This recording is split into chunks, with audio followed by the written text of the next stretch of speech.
All right. Hello, everybody. How you doing? Hey, where in the world is... Oh, my audio mixer's jacked.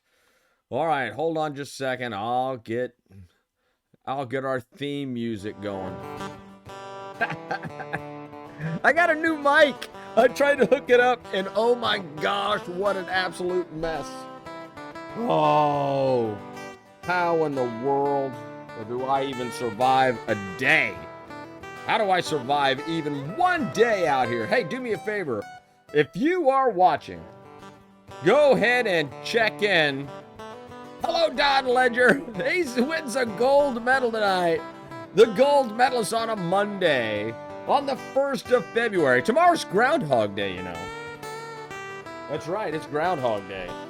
It's crazy. So anyway, tomorrow's Groundhog. I don't know whether if seeing your shadow is a good thing or a bad thing, but it is saying, hello, Sherry Clark, silver medalist. I hope you had a great weekend. Susie coming in with a nice bronze. Hey, if you guys can hear me, do me a favor and send me some feedback on how my new microphone sounds. And we'll get started here in just a second. Hello, Darla Bennett. It is so good to hear from you, my friend. And Greg Myers in the house. Oh, Maddie's not here. Oh, my goodness. Here's what the deal is, man. You guys making meatballs the other night. That was one of the cutest videos I've seen in a long time. Big ones, little ones. You make the last one. I'll wash my hands.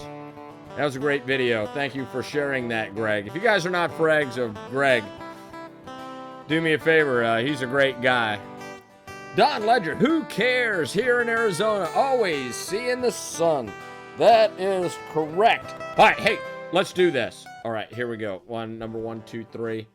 Hello, everybody. Hey!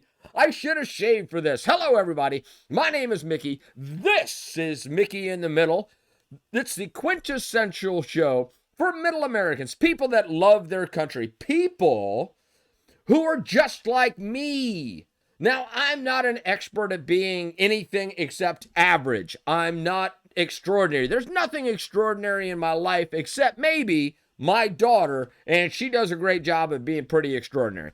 So, other than that, I'm as middle as you can get, right? I don't want any trouble. I'm not broke. I'm not rich. I'm not mean, but I sure as heck am not a... Wait a minute. I'm not mean, and I try to be as nice as I can. But as it says on my coin, kindness is not weakness. So let's just throw that out there. Kindness is not weakness. And I had a great weekend. My dad and I went up to Arkansas, and then we came back, and yeah, it was just fantastic. So everybody, let me know. Sherry says she can hear me better, which is great. So hey, let me show you this little thing. So this right here is I don't even know what it is. See, I had to uncover some stuff. So, oh man, I uncovered everything and it's a mess. So anyway, this is a Samsung Meteor? Samsung, I don't know. I can't even read anymore. So anyway, I got that thing at Best Buy today and I'm trying it out. So anyway, thank you very much for joining. This is Mickey in the Middle. All right. So what am I going to talk about today? So the first thing that I want to do is I want to share with you what I posted the other day, or today, earlier, actually. So I got notification. I gotta get the right distance from the camera here. I got notification that another friend of mine was back from Facebook jail. And here's the deal. A lot of my friends are now going to Facebook jail. And I'm on Facebook, sometimes I'm on it a lot, but other times I just miss things. And I miss my friends, so I'll go check in with them and I'll see their feeling. I'll go, oh, they're just out doing their thing. They're out working, hanging out with the family. They're on vacation. They're doing other things. And that's all fine and dandy. They don't have to check in with me every single day. And then they pop back on Facebook or Twitter or WeMe or MeWe or whatever the heck that thing. Parlor after bans. And then it's like, hey, I'm out of Facebook jail. Or, hey, I'm back on Twitter. And those are the people that they're calling hurtful, that are mean. Some of them have been characterized as being insurrectionist. There's a whole bunch of things. Greg says, "Bind kindness and patience are strengths." Woo! You are telling the truth there, my friend. All right, so hey, Susie says so. Susie, how you doing? So Logan, how you doing? Greg, Dawn, just want to make sure. So my friends get off of jail, and all I could think to myself while I was going out was, man, I'm really thankful that I haven't been in Facebook jail yet. I mean, I could be in Facebook jail. I don't know why I would go to Facebook jail, but I have posted several things that would end me up in Facebook jail, and those were posted a long time ago. Now, what I should do is I should go back and I should cancel all of those. But if you know anything about Facebook and you go into your events, people can go back in your timeline unless you hide all of that stuff or unless you delete all of the stuff. So that's your only two options. So if you've been on Facebook for 4, 5, 6 years and you have not been regularly deleting your stuff, then all of a sudden you have history. I want you to think about that. You have a history. Every opinion that you've ever had, every attitude that you've ever had, everything negative you've said about anybody, everything positive you have said about everybody, the people that you like, the organizations that you like, the money that you have given organizations to is duly noted. You know, last night I gave money to Barstool Sports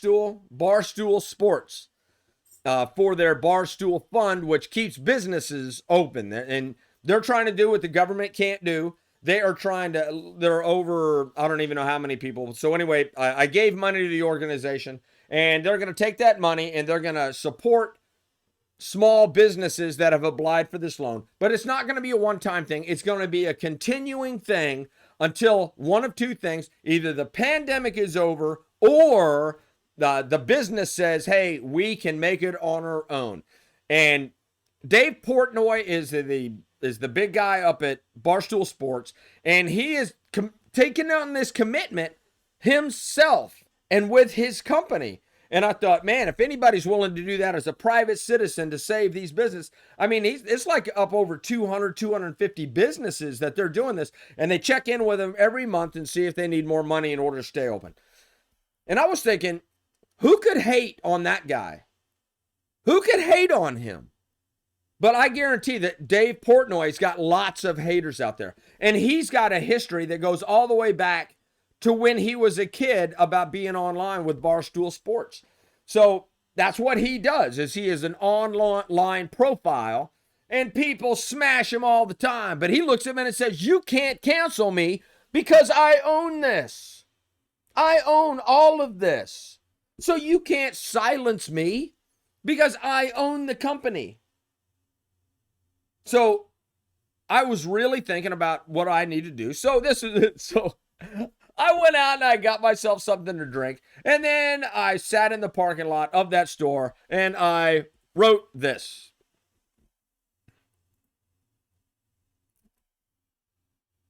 Please pray with me.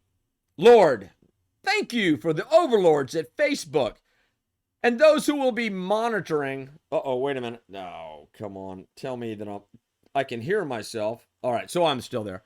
Lord, thank you for the overlords at Facebook who will be monitoring my communications with my friends today. Thank you for the algorithms that the overlords at Facebook developed that will take the time, electricity, and computing power necessary to filter my content and determine if the Facebook overlords should editorialize my post if they so desire, and punish me if I do not meet their arbitrary standards.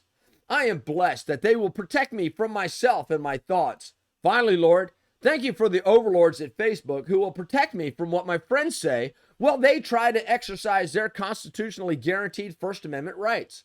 I am humbled that the Facebook overlords will shelter me from my friends' hurtful thoughts and that they will ban them, demonetize them, or deplatform them without notification or recourse while never letting me know of the danger I was in. Amen and a woman. P.S. Lord, thank you for the overlords of Twitter, too. I couldn't help myself. I mean, you either have to join them or get crushed by them. So I can't put out the content, right? So I don't think that I'm going to put out anything controversial. I don't think, but I'm telling you what, I've got a lot of friends that have put stuff out there that have basically accused me of being a right-wing racist fanatic because of some of the things that I have done or some of the things I've said. If you go, hey, look here, President Trump wasn't a racist, they'll be like, oh, yes, he was. You are a racist because you support him. And I'm like, well, damn it. Or if I opposed a policy of President Barack Obama, then all of a sudden I was a racist because I opposed a policy of the President of the United States. And now everything's called insurrection. And I'm like, oh my Lord, please. This is crazy. So I thought that I would throw out that prayer and then everybody can use it and share it and do that. So do me a favor, like and share that doggone post. Go to my page. I'll friend you if you're not already my friend. Hello, Lucky Jackson. I'm glad you're with me. My alter ego, Mark, is in Facebook jail. Again. See? Here's the deal. I love the fact that you messaged me and said, hey, look here, I'm coming back aboard as Lucky Jackson. And I hope that Facebook overlords don't hear me and put that together and ban you twice. Put you on a double ban. All right, so my big question today is, can you think differently?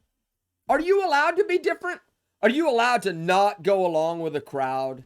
Because if you think about it, if you don't go along with the crowd, all of a sudden you are the pariah. You're the one that doesn't fit in with everybody else. If somebody goes, let's be a socialist, and you go, let's try capitalism, they go, you are bad. Or the people that want to be capitalists look at the people that are socialists and go, you are horrible. And I started thinking about this. I really started thinking about this. Are the people that bad? And the answer is probably not. They probably live next door to you. And when they throw the ball over your fence, you probably pick it up and just throw it back. Or when you leave town, they'll pick up your newspapers for you and put your mail on your counter.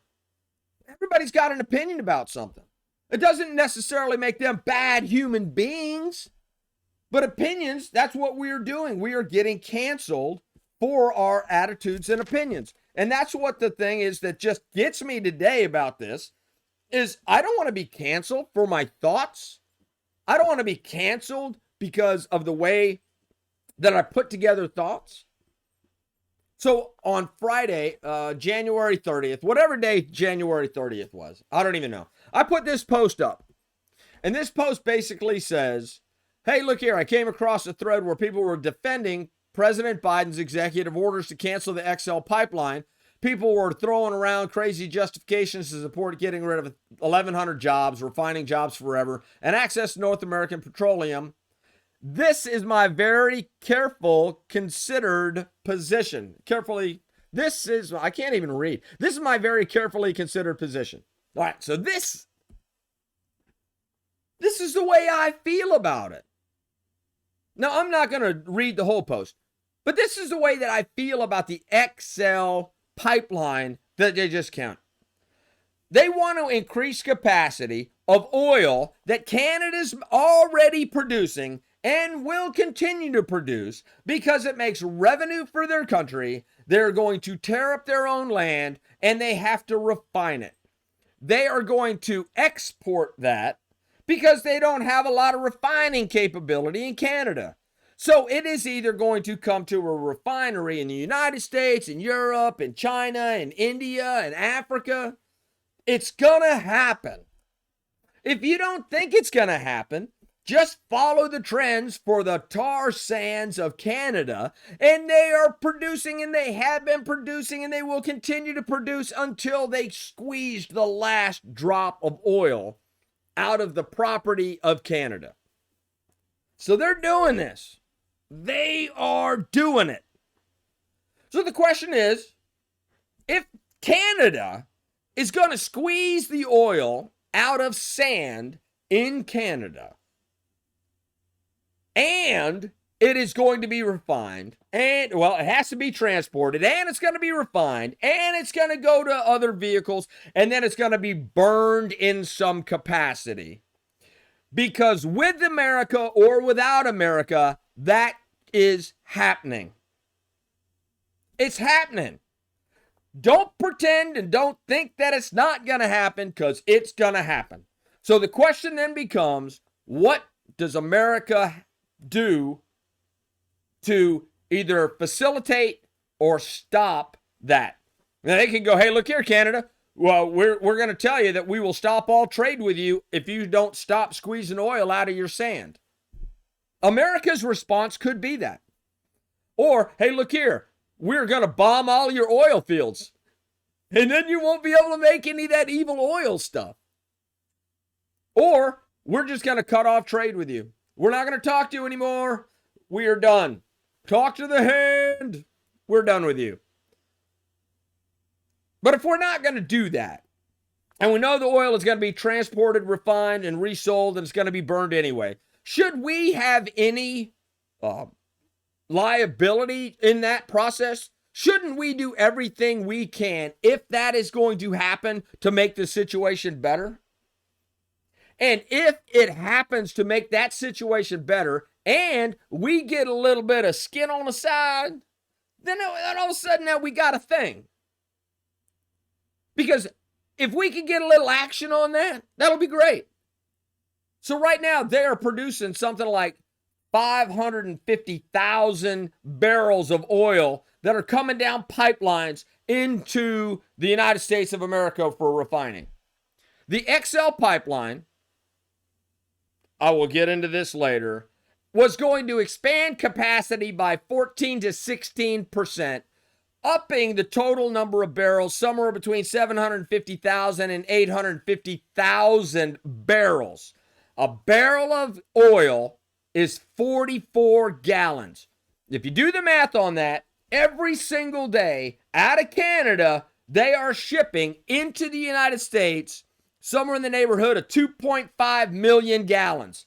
It's public math, but it's 42 times 550. Figure it up. It's like 2 million something. So 2 million gallons of oil is coming in through the United States through the current pipeline system that is there. The XL system was going to expand that by putting in a bigger pipe and shortening the route so they could up their capacity so those people would make more money. The thing is that somebody in America had to have the jobs of putting the pipeline in, and then they had to build more refinery or have more refining capability and capacity at our refineries. And those are jobs. Because somebody's got to get it out of the pipeline. Somebody's got to go put it in a factory. Somebody's got to put it in a truck or put it in a factory or put it in a boat and transport it away. Somebody's got to take it to all the gas stations. It's readily available and less expensive for consumers if it's done in America. Because if we've got to transport oil from China or India or Russia or Ukraine all the way to the United States, that's a transportation cost that goes up. So I'm just saying,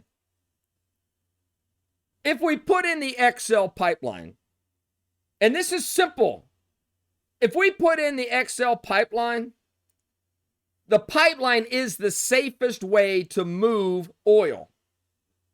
In the United States of America, we already have 225,000 miles of existing oil pipeline. It's not natural gas pipeline. That's extra. That's other stuff. I'm not talking about anything other than oil pipelines. 225,000 miles.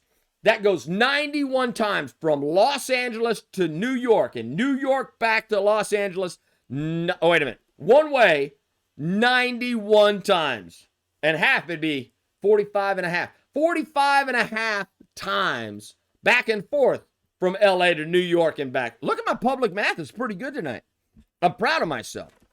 So, a lot of people were like, hey, I like that. We get jobs out of the deal. The oil is taken care of. The third thing on my list was the emissions. We have such a high level of emission standards in the United States of America that our carbon emissions over time are actually going down without the Green New Deal. Did you know that? Our carbon emissions have been flat and slightly declining. And how in the world did that happen? Because America has the strictest emission standards in the world. So if you're going to go and refine oil, if you're going to move it, you're going to create those jobs, you're going to build a pipeline, you're going to refine it, and you're going to burn it. Don't you want to burn it and use it and refine it at the cleanest place in the world to reduce the carbon output of the Canadian oil, tar, sand, conglomeration stuff? I mean, that just makes sense to me. And then I started getting pushback. And the reason that I post stuff like this, I wrote at the bottom, am I wrong? And because I want to know if I'm wrong. You got to remember, I'm Mickey in the middle. I am not right all the time. I am not a professional scientist. I'm not an engineer. I'm just a dude with a show that has an opinion, and I logically think through things as they apply to the middle class. As this applied to the middle class, it's very, very simple. We burn it cleaner. We can transport it cleaner. We can use the oil to make sure that North America is, self-sufficient for energy. So by America actually taking that, it's a good thing. But then somebody threw out, and they started making comments. There's 110 comments on this post. A lot of them are very, very positive. But it's not going to be whatever. So let's go see what other people said. From what I can gather, we are no longer permitted to have considered thoughts if they disagree with the far left. Well, here's what the deal is, Darla. You keep having those thoughts because although they're evil and they're vile and they're terrible and they're dangerous, you have the right to your own thoughts, and I'll defend that to the death. Just saying. And you also have the right to say them, to write them, to get a poster, to walk around with them, redress Congress and our government with your complaints. How about that? Congratulations. You're good. So then Greg says, I ran an R&D department under Lockheed Martin within logistics. We had to develop business cases for every R&D effort to justify the funding needed. Not once did we build a business case. We're advocating immediately abolishing the current means for what we were trying to improve. That is, holy smoke, that is a great point.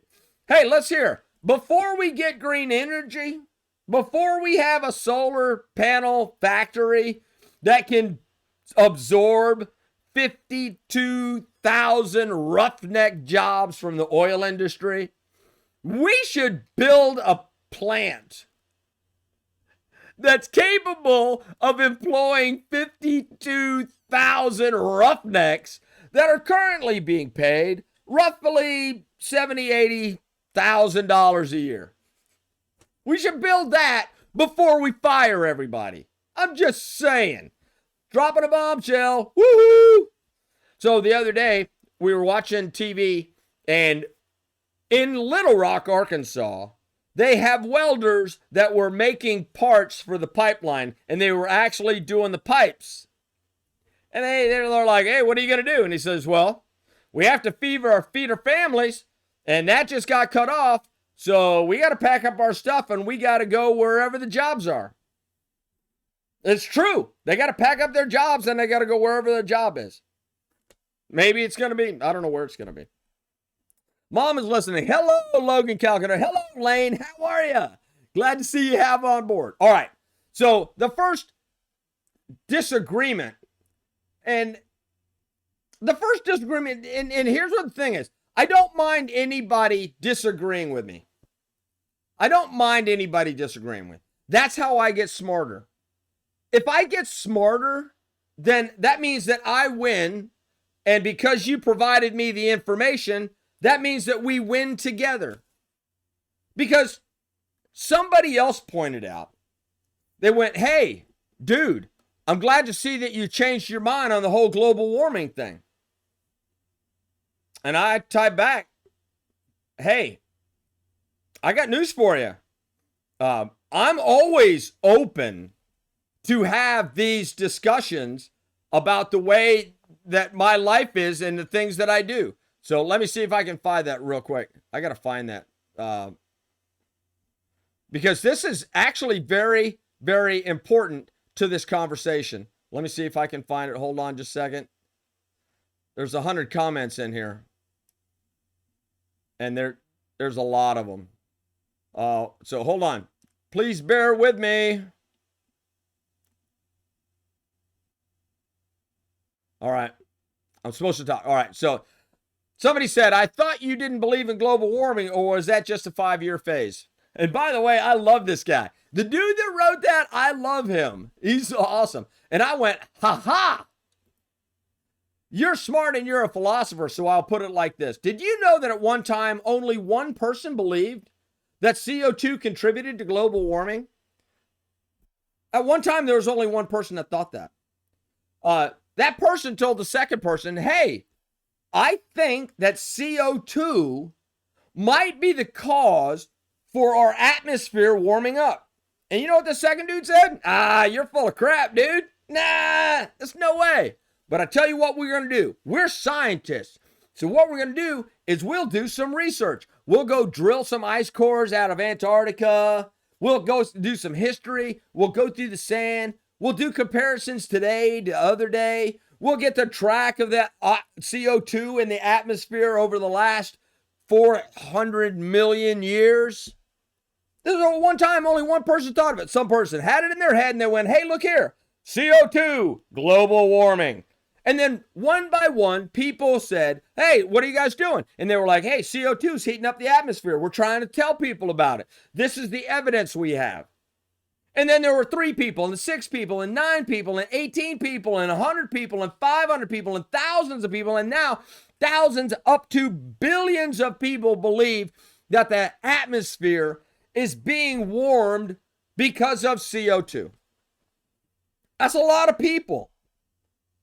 Just because it's a lot of people does not make it true. That's science by consensus. And I don't know whether CO2 or anthropomorphic or whatever, global warming is a thing. But the evidence suggests it may have something to do with global warming. But what threw me off was East Anglica threw me off because they had some shady characters sending emails back and forth that said, hey, look here, we need to justify through our research global warming and CO2 connection. They said it in the emails. I've seen the emails. And I was like, oh, those guys are full of shit. They're lying. The researchers that started this are lying to everybody. They falsified their data. And they did falsify their data. So they've got false data on that. We got the emails that caught them lying, but nobody cares about that. Everybody caught up. And then all of a sudden, Al Gore made a video that said the planet is dying. The polar bears are gone. There's not going to be no more ice in the whole wide world. And then here we are, people that are believers and not believers. And my response was, now lots of people believe it and more people will believe it tomorrow. I always reserve the right to change my mind or modify my position. Anybody that is unwilling to listen, reconsider, and change positions is a fool. I don't know why everybody expects people to make a decision with limited information to be right 100% of the time. So if you're going to kick me in the jimmy, I say that, and by saying I'm not allowed to change my mind or change my position on anything, I need you to know I change my mind on stuff all the time. I should have said I changed my mind for breakfast this morning because I did. I will also extend the same courtesy to you. I will not expect you to have the same opinions that you had when you're 10, 20, or 30 years old. People change, and how people view things also changes, regardless of my position on global warming. When I asked this question about the tar sands going down, I didn't even consider my personal opinion on the issue. The United States has some of the most strict carbon emission standards in the world. The oil is going to be transported in a safe mode possible. It shouldn't mean that should this mean that we should take the most conservative planet-saving efforts, and that would be the pipeline? And I learned from this. Am I allowed to change my mind? And when I do change my mind, why in the or anybody kicking people in the nuts, going, ha, ha, ha, ha, ha, ha, you saw, oh, you were wrong. You were wrong. You were wrong. You were wrong. I'm going to kick you in the nuts forever over this. You remember all those years that you were wrong about global warming? You were lying. You were insurrectionists. You hate the planet. You hate Greta Thunberg. You hated the whales. You people. Don't tell me I'm not allowed to change my mind. And when I do change my mind, you want to kick me in the nuts? Oh. This is the biggest problem in America today. You have to be right. You got to punish the people that are wrong. Squeeze them. Say, you're an insurrectionist. You're a racist. You hate the planet. You hate transgender people. You're anti-Semitic, you son of a bitch. Oh my God. Stop throwing around the you hate. It's getting old. So can I change my mind on stuff? Did I just say something that pissed off the Facebook gods? Am I going to get thrown out of this joint just like Lucky? Oh, sorry, just like Mark? Because Lucky would never do anything that would get him thrown off. I want you to think about that. What about the people that you're dealing with? Do you get them where they need to go gently? Do you go, hey, I know that you think differently than me, but I just found a new report that was in Newsweek about some people in the Antarctic that found a dude that was 1,000 years old that was frozen in the ice. And he had a sign that said, I wish I had more CO2 in the atmosphere because then I wouldn't have frozen to death. God, I wish I had a sign. I wish I had a sign. Don't be so rough on people because they have a different opinion than you do. Let people change their mind. And then when they do change their mind, high five them. And just go, hey, man, I'm glad you're on our side.